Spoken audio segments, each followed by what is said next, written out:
The Contracts-Remedies problem from February of 2001 is a classic contractor question. Here's a hypothetical that is strikingly similar to questions that appear on law school final exams every semester of every academic year.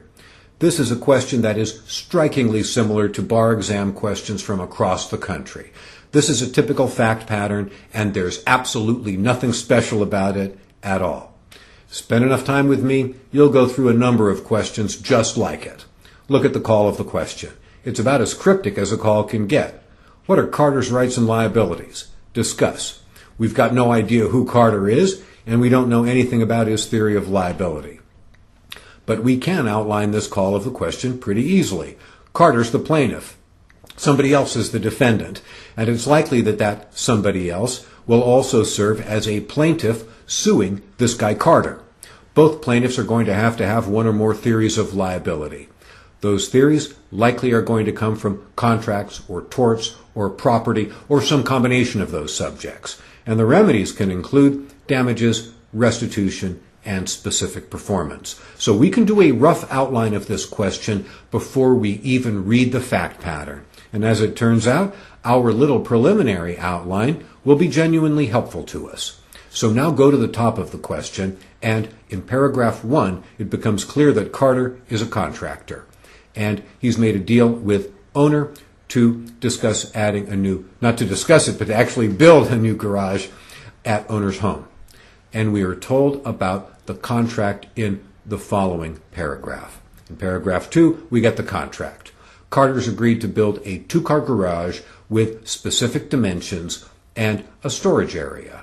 These terms are material, and we're going to see that the contractor, as usual, doesn't do a very good job in following the plans. We've got, as also is very typical in these cases, dates for the construction work to be done, and we've got the contract price payable upon completion with time being deemed of the essence to the agreement. Okay, in paragraph 3, we see this contract signed on the 15th of January. Carter shows up on February 15 to begin work, and now we begin to see the various breaches that unfold. And, as is typical in contractor essay questions on bar exams and law school exams throughout the English-speaking world, we see a number of problems that arise during the construction part of this deal.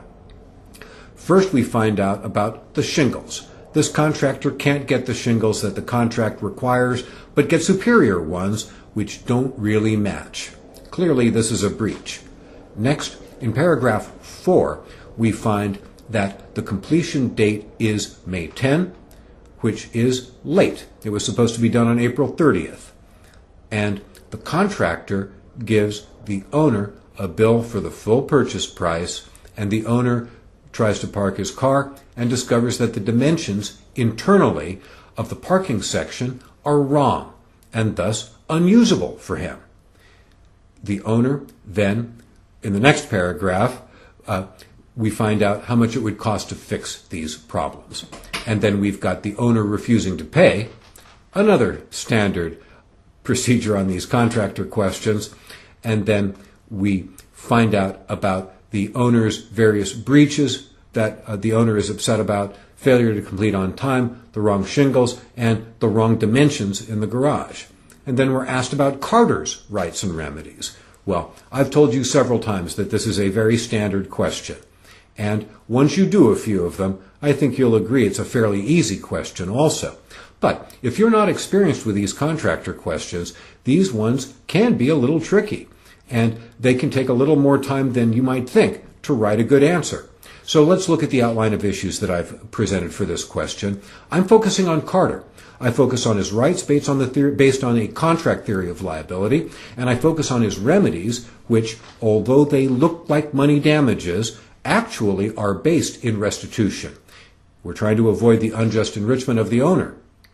So, again, typically, this is how these situations are tested.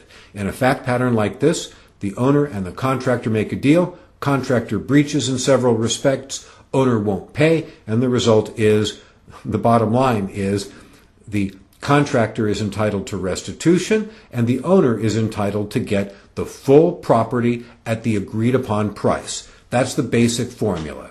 So look at the outline of issues. You'll see that I don't focus a lot on formation, because the issue about the validity of the agreement really isn't significant here. Nobody's disputing that there is a fundamentally legal binding agreement here.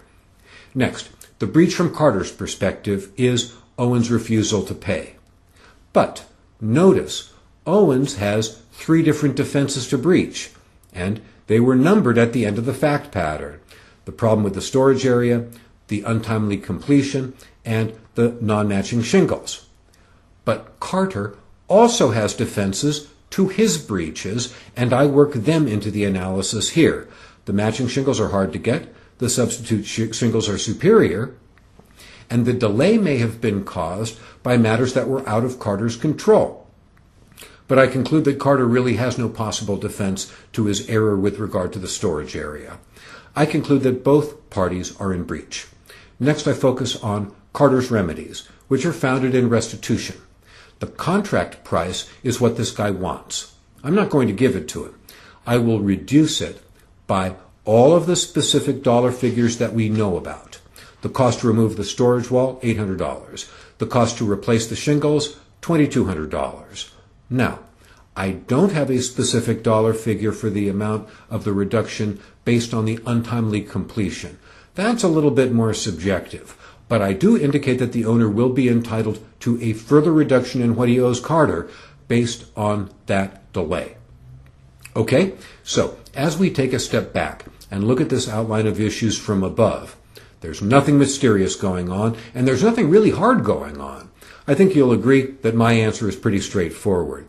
But you're also going to notice that this outline that I'm using isn't the same as the initial outline that came to mind. I figured we have Carter versus defendant and then defendant versus Carter. But as it turns out, I found it easier and a little bit more time efficient to organize it the way that I have here. Could one have written a winning answer to this question slavishly following the basic scratch outline that I enumerated just by looking at the call of the question? Answer, yes, and many people did. So, again, I'm not trying to teach you to be in a marching band. You don't need to do everything identically to me or with other passing candidates. The goal is to be well organized and thorough, rational, and to do these things all within time constraints. So now have a look at the example answer that I've presented. You'll see in paragraph 1, I do what I typically do in contracts questions and other questions. I lead with the facts. I explain who the parties are and what the basic dispute is all about.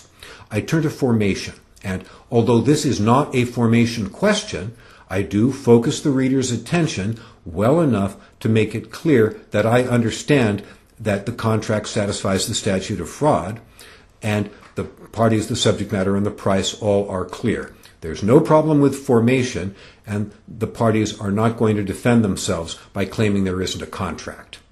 Owens' breach is a very simple one. I spend a couple of sentences on it, maybe 3 simple sentences. Then I turn to Owens' defenses to the breach based on his failure to pay. And here, as you read through my answer, you'll see that I am very carefully finding a home for the facts. But at the same time, once again, I am not merely copying the facts. I am explaining how the facts and the law relate to one another and how it impacts the legal relationship between these parties.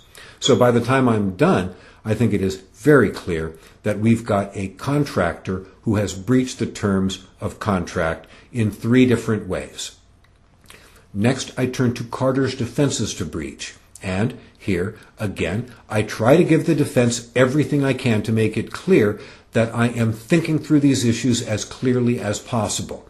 Now, in the end, I report on what happened, I interpret it, but finally in my conclusion, I indicate that both of these parties are in breach. And by the way, that's almost always the case in these contractor questions.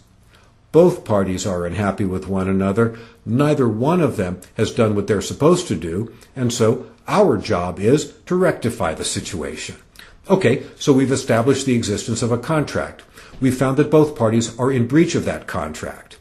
We're focusing on this point of view, on this contract from the point of view of the contractor. What does he want? The full purchase price. Well, what's he going to get? He's going to get the benefit of the bargain, and he bargained to construct this garage under very specific lines, which he failed to follow. So we will reduce his recovery, since it is in restitution, not in contract, and we will give him what his work is worth rather than what he wants to charge for it.